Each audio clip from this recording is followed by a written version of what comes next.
Olá, eu sou Inácio Santos. Este é o Fator X, o nosso canal sobre X-Men, e hoje trazendo até vocês a saga dos X-Men número 20 da Panini. Essa edição aqui que traz os 3 últimos números de Vingadores vs X-Men, que começaram aqui em A Saga dos X-Men número 19, com o número 1, que é o último exemplar da revista, e 3 histórias de Uncanny X-Men que são parte importante do prelúdio para a Queda dos Mutantes, uma saga que já prepara Inferno, terceira parte da trilogia iniciada lá em Massacre de Mutantes. Então aqui, como sempre, vai ser um vídeo em 2 partes. Primeiro review sem spoilers, onde eu falo dessa revista, falo quantas páginas tem, qual é o seu preço, o que eu achei, qual a qualidade da revista. E depois o resumo completo, onde eu conto tudo que está aqui dentro. Mas aqui, como no número 19, tem uma pequena diferença. Por quê? Porque Vingadores vs X-Men ganhou seu próprio X-Men Sagas, e ele é metade aqui da saga dos X-Men, além de ter começado no número 19, que também já foi nesse formato. Então, por que eu estou dizendo isso? Porque eu vou fazer o review sem spoilers. Depois, na hora do resumo completo, vai ser um resumo das 3 edições de Uncanny X-Men: 220, 221 e 222. Mas nas telas finais, vai ter o card para você poder assistir Vingadores vs X-Men e completar o seu resumo sabendo o que aconteceu também naquela saga. Nas telas finais você também vai encontrar o review sem spoilers e resumo completo de A Saga dos X-Men número 19 para saber tudo o que aconteceu antes. Se você quiser ajudar o canal, você pode adquirir essas 2 revistas ou outras revistas dos Mutantes nos links que estão aqui na descrição. Por esses links, você sempre dá uma comissão ao canal quando adquire um gibi. Além disso, você pode nos ajudar fazendo um Pix através desse QR Code que está aqui na tela, ou ainda pela mesma chave, mas que é o primeiro item na descrição, que é um número de celular. Aqui tem 2 números de celular aqui, mas um deles é a chave Pix, é o primeiro da descrição. Se você não puder ajudar dessa maneira, você ainda pode clicar no botão Seja Membro e assistir, inclusive, além de contribuir com o canal, os nossos vídeos de maneira antecipada. Se nenhuma das 2 opções estiver disponível para você agora, se não estiver podendo gastar, não tem problema nenhum.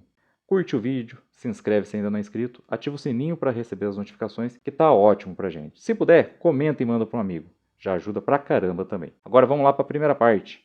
Review sem spoilers de A Saga dos X-Men número 20 da Panini. A Saga dos X-Men número 20 tem 152 páginas, custa R$ 44,90, reúne em seu interior X-Men versus Vingadores, de 1987, os números 2, 3 e 4, e Uncanny X-Men, números 220, 221 e 222. Aqui, gente, são só histórias legais. No caso de Vingadores vs X-Men, para você ter completa, você tem que adquirir também a Saga dos X-Men número 19. E no caso dos números de Uncanny X-Men, eles preparam o evento A Queda dos Mutantes, mas que vai começar no número de A Saga dos X-Men que vem em seguida, o número 21. E também não vai terminar nele, vai terminar no número 22. Então, aqui nesse caso eu estou fazendo review de uma revista que não funciona sozinha. Você tem que ou comprar o número 19 para ter 2 crossovers, porque o número 19 também tinha Quarteto Fantástico vs X-Men e começava Vingadores vs X-Men, ou precisa comprar o 20, o 21 e o 22 para ter a Queda dos Mutantes completa, tá? Não tem jeito. Agora, são histórias muito legais, importantes para a cronologia.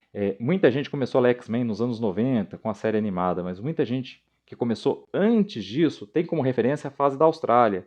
E essa fase está sendo gestada aqui, está sendo gestada nessa capa de Uncanny X-Men 220, porque é depois da Queda dos Mutantes que os X-Men vão para lá, e aí essa sequência de eventos vai levar inclusive a Inferno, que está prestes a ser republicada aqui, tá? Mas também já vou adiantando, vou falar isso mais no review das edições futuras.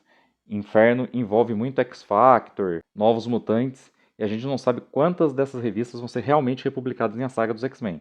No caso de A Queda dos Mutantes, X-Factor e Novos Mutantes não está entrando no mix. Elas tinham histórias separadas, mas que faziam parte desse evento, né? Mas que não são necessárias para você entender a história dos X-Men, então elas não estão em A Saga dos X-Men. Provavelmente isso vai acontecer com algumas das edições que estão aqui nessas 6 edições de Inferno, mas isso daí é assunto para o review futuro. Bom, feita a advertência, eu ainda sigo recomendando. É uma história muito boa. Aí, é claro, eu recomendo que você compre o número 19, o número 21, o número 22. Provavelmente, se você gostar, inclusive, você vai seguir com a Saga dos X-Men a partir daí, tá?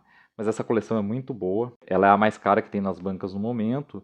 O preço varia entre R$ 44 e R$ 39,90. Mas aqui é republicação de histórias clássicas dos X-Men, num período que a equipe era uma franquia, mas que a gente não tinha uma história muito costurada na outra. Então ler só Uncanny X-Men faz sentido. Aí de vez em quando inclui uma minissérie como a do Long Shot, ou agora os 2 crossovers, né, com o Quarteto Fantástico e depois com os Vingadores.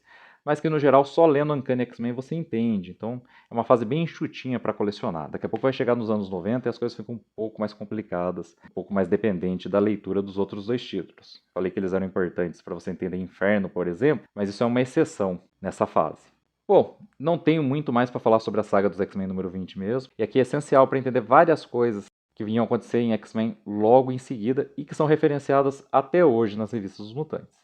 Beleza? Agora vamos lá para o resumo completo da edição.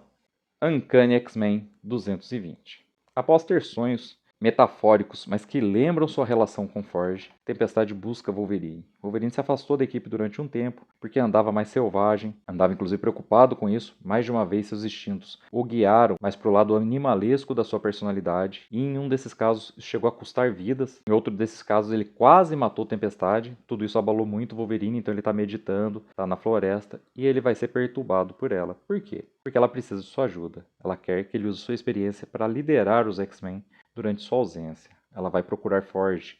Ela precisa achar um jeito de recuperar seus poderes mutantes. Só Forge pode fazer isso por ela, e ele deve isso a ela. Ela lidera os X-Men com maestria mesmo sem seus poderes, mas o recente encontro com os Carrascos, o massacre de mutantes, várias outras ameaças a fizeram pensar que ela vai ser uma líder mais competente se puder se envolver melhor nos combates, liderar a equipe em campo, mas de igual para igual. Então ela decidiu ir atrás de Forge de qualquer jeito e quer que o Wolverine use sua experiência para liderar os X-Men. Com muita relutância ele aceita. O Noturno não está mais disponível, porque está ferido, se recuperando na Ilha Muir. Então o Wolverine é a escolha óbvia aí. E ele aceita e volta para os X-Men, mesmo um pouco contrariado. Enquanto ela vai para Dallas, para o Ninho da Águia, o prédio do Forge. Lá ela vai encontrar o lugar em petição de miséria, abandonado, mas com os hologramas ligados, e as imagens são um misto de memórias do Forge, de seu encontro com a Tempestade e da ruptura entre os dois, e de memórias do Forge de quando demônios se libertaram durante a Guerra do Vietnã, inclusive no meio do batalhão dele. Na verdade, a primeira luta que ele teve contra o adversário, a entidade que está voltando a se manifestar agora.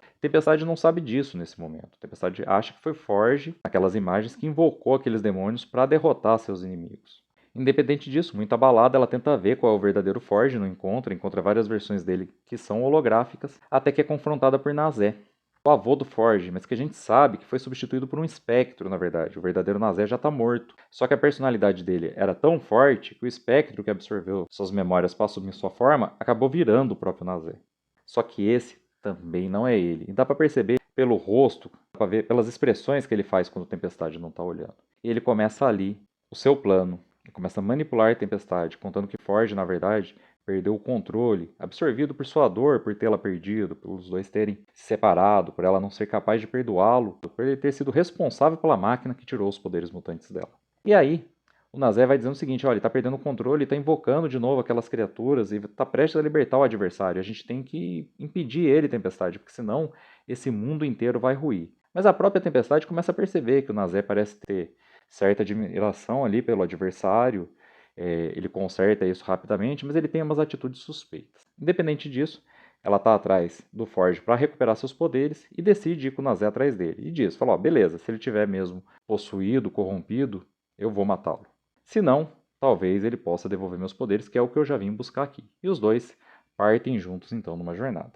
Uncanny X-Men 221. O Senhor Sinistro dá uma chamada ali nos carrascos, porque depois de enfrentar mutantes tão poderosos, eles não conseguem derrotar uma humana normal, que é Madeline Pryor, que continua fugindo da equipe. Eles voltam então à sua missão, só que nesse interim, a Madeline Pryor já acordou no hospital, já tentou provar sua identidade, mas descobriu que todos os documentos e registros sobre ela e sobre seu filho Nathan Christopher Summers sumiram de qualquer banco de dados do governo, da justiça, do sistema fiscal, então ela não tem como provar quem ela é.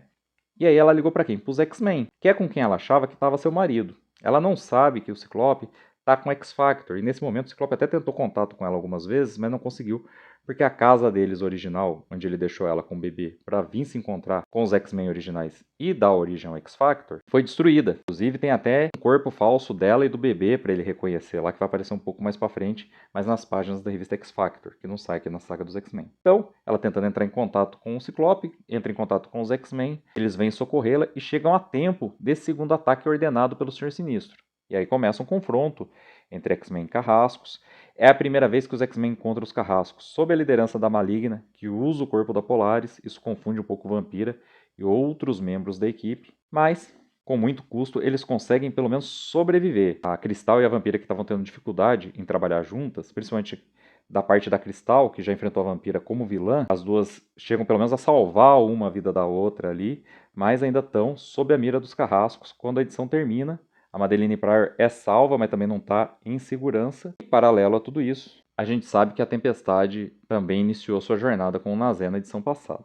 Uncanny X-Men 222 vai mostrar as duas histórias simultaneamente. Então, a gente vai ver como as duas sobreviveram a Polaris, graças à chegada de outros X-Men, inclusive do próprio Destrutor, que atingiu ela sem perceber que era Polaris, né? Porque ela fica bem diferente usando o uniforme de Maligna, e ele viu ela de costas. Tudo isso está acontecendo, gente, em São Francisco, tá? Não em Westchester, porque a Madeline Pryor acabou indo parar lá no hospital de São Francisco após ser atacada pelos carrascos e pediu ajuda de lá, o que levou os X-Men, sob a liderança do Wolverine, para essa cidade. Encontraram inclusive os policiais que ajudaram eles na outra passagem por São Francisco. E o confronto continua na praia de São Francisco. Os carrascos vão acabar fugindo, mas os X-Men vão conseguir colocar a Madeline Pryor em segurança. A Tempestade e o Nazé estão escalando um monte, estão seguindo aonde o Forge supostamente está, sempre guiado ali pelo Nazé.